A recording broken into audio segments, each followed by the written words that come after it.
Welcome to Grade 5 Dash. This is for Boxford and Topsfield Week 1, Activity 3, and for Middleton this is Week 2, Activity 3. This is the Communication Board activity. The materials required for this activity include a communication board, which has various words and pictures, a grab bag with situations, and you will have a box of straws. The purpose of this activity is to help students realize how difficult it is to communicate without the use of the spoken word. The need to communicate is essential to all of us.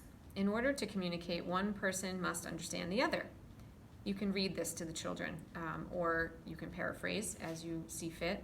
If a person is disabled in such a way that it's impossible for him or her to be understood in a traditional way, like speaking, writing, typing, or signing, how can they communicate with other people? There are people with fine motor disabilities who cannot manage these things because of a lack of sufficient muscle control. Today, we will teach the children how to communicate with the communication board. At this, station, you'll be asked to understand messages communicated to you through the communication board instead of traditional speech. So a child has a personalized custom-made board. This one is very basic, that we have made with pretty basic words and pictures. A communication board is a reflection of the owner with the appropriate symbols, pictures, letters, and even voice. And the board is oftentimes mounted onto a wheelchair or carried in a backpack.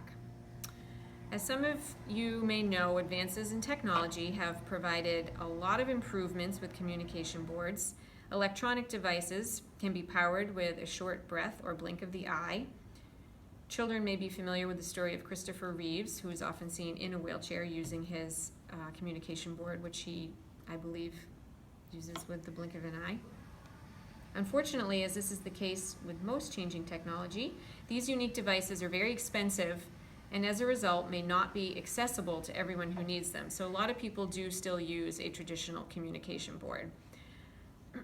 And there are also now several apps that you can get on an iPad that also are ways for people with unable to communicate to use on their iPad as well. So what we're going to do for this activity, we're going to pair up the children into groups of 2.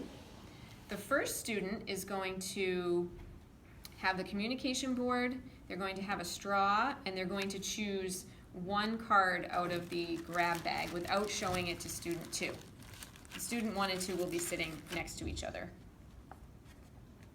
There are 2 communication boards per bin, so if you have more than 4 children in your group, one pair may need to wait until the other ones are done, and also sometimes a parent volunteer will have to pair up with one of the kids, or if they prefer, they can pair up with someone who's already done it once the other 4 have gone. So you've chosen your words. Now the child leaves the communication board on the table and is going to put the straw in their mouth because we're assuming that they do not have the use of their hands. And student 2 is going to try to interpret what student 1 is telling them. What time is our soccer today? What time is our soccer today?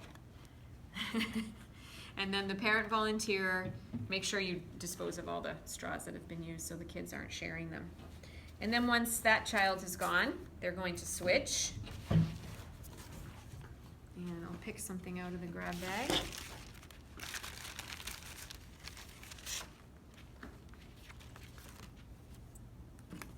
Oops. What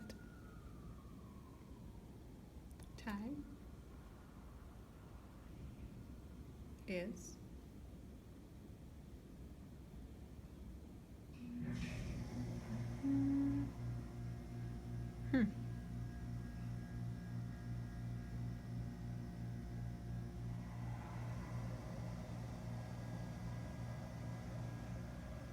lunch? That's right.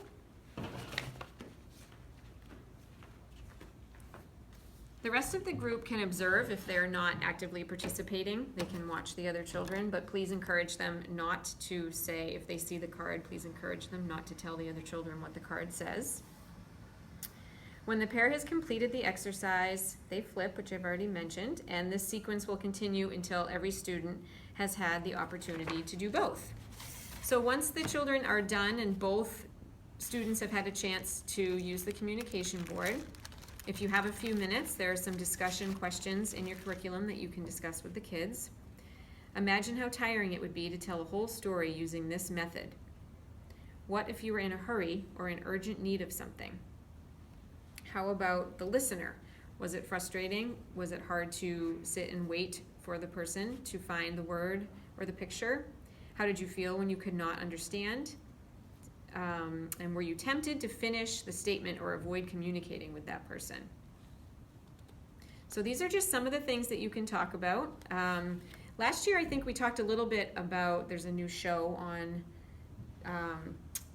about a child that has a communication board on his wheelchair, and some of the kids talked about that. I think it's called Speechless. So you can bring up anything that's current that the kids might be able to relate to. That's great to talk to them about too, and they often bring those things up. So that concludes week 1, activity 3 for Boxford and Topsfield, week 2, activity 3 for Middleton.